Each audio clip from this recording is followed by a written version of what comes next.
Hey traders, Raghee here, and we are embarking on the last handful of trading days for November. So here's a few things that I want to point out as we wrap up this month and go into the window dressing, tax loss harvesting, Santa rally phenomena that is December.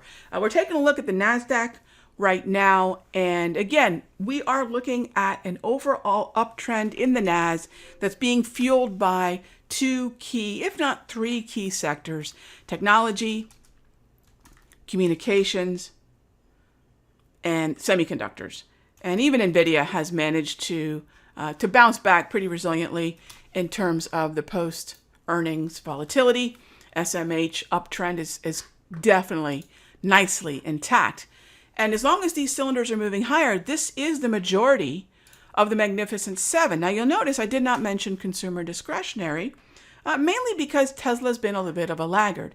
If there's anything that I'm not really all that interested in trading right now, it's Tesla. Not that it can't go higher. It certainly can bounce around within the daily price movement ranges, which is something it has been doing. Many of you come back to me and said, Rog, Tesla with the daily price movement range, it's fantastic. We go from gold to gray, gold to gray. Well, that's the nature of a choppy market, right? The daily price movement ranges stay sideways, and the price just goes from one end to the other. And you buy in the gray and you take profit in the gold, or you get long puts in the gold and you take profit in the gray. And however you want to trade Tesla. Moving higher here certainly will help consumer discretionary, but it's really Amazon, it's Meta, it's Microsoft that are in those uptrends. And if you think about Meta, number one weighted stock in XLC, you look at Microsoft, number one or two weighted stock, depending on Apple and Microsoft go back and forth in the XLK. And then when you've got these moves happening in these stocks, in these sectors, it's inevitable that the NASDAQ will be able to continue higher. Now, that brings me to the S&P. The S&P is definitely going to benefit from the movement in the NASDAQ and the movement in XLK, because where the S&P and the NASDAQ overlap is at the XLK level, is at the Apple and the Microsoft level. Now, if you go to financials next, financials is where the S&P is a little bit more like the Dow, hence it can move like and with the Dow from time to time. But this is where the S&P, if XLF can continue higher, can not only keep up with the NASDAQ, but maybe even start to outpace it. XLF has made a significant move as we come out of November. It's in an uptrend, something that it was not in before. Now, let's talk about some timing. I've talked about what I like. And these are the same names I've been talking about for weeks, if not months now, because these trends don't just emerge overnight. It takes time for them to organize. It takes time for them to overcome certain levels like the 200 propulsion.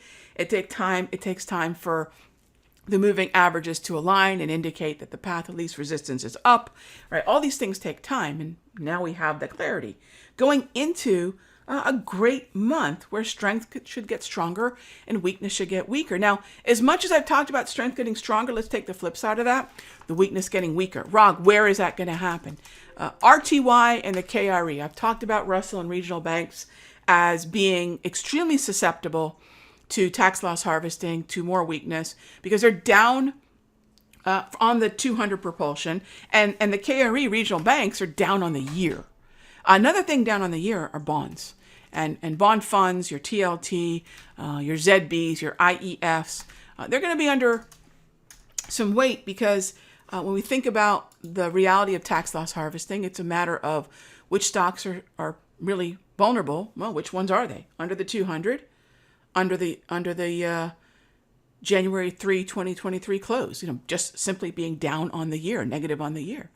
And despite the macroeconomic reality of the Federal Reserve is very likely to start cutting next year, probably not till May. Nonetheless, it's being discounted that we will have 1 to 2 quarter point cuts.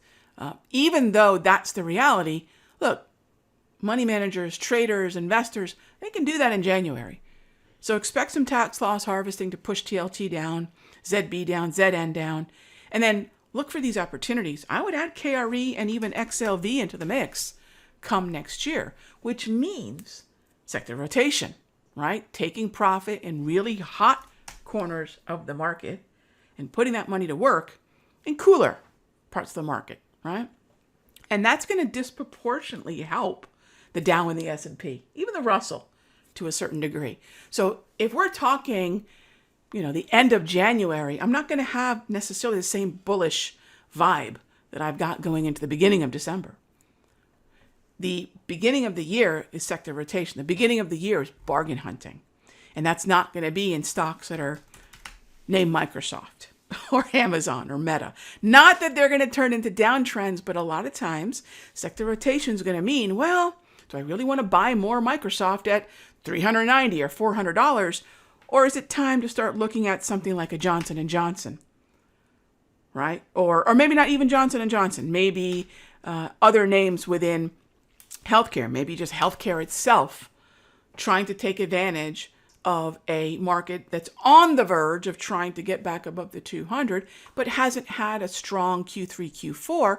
And therefore, think of it this way. Where is there more room to move up, from the basement or from the penthouse? And it's basement stocks that'll benefit. So this is what I'm thinking about as we go into December.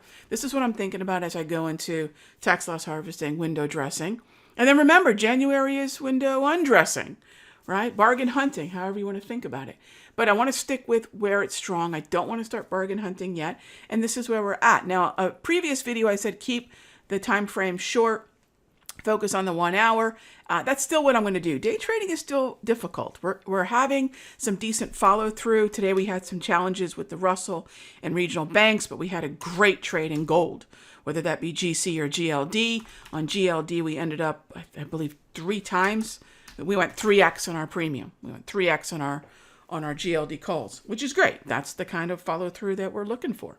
But it's not as widespread. Russell and the regional banks struggle, but GLD ended up being the winner, and a big winner at that. That's kind of the way it's been the last 6 weeks.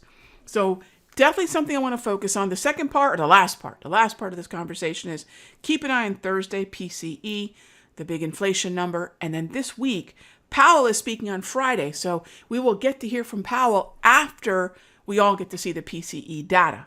And if we got confused by the chatter coming out of Bowman and coming out of Waller, FOMC member Bowman and FOMC member Waller today, mixed messages, moving the markets a lot at about 10:20 to 10:35 Eastern today.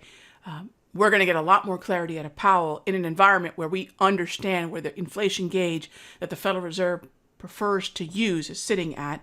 Are we hotter? Are we cooler? We'll see those target rate probabilities continue to solidify. And then we get to hear from Powell at 11 o'clock on Friday. So big end of the month, Thursday, and then big beginning of the new month with Powell on December 1, Friday. Lots to look at. Let's use Thursday and Friday for some swings. That's what I'll be doing with the Sector Secrets Mastery folks and the Simpler Futures folks. Gang, it's the same message. It's just being patient and waiting for our opportunity. So let's stay focused. Let's stay optimistic. December should be a great trading month for us all. I'll see you in the next update.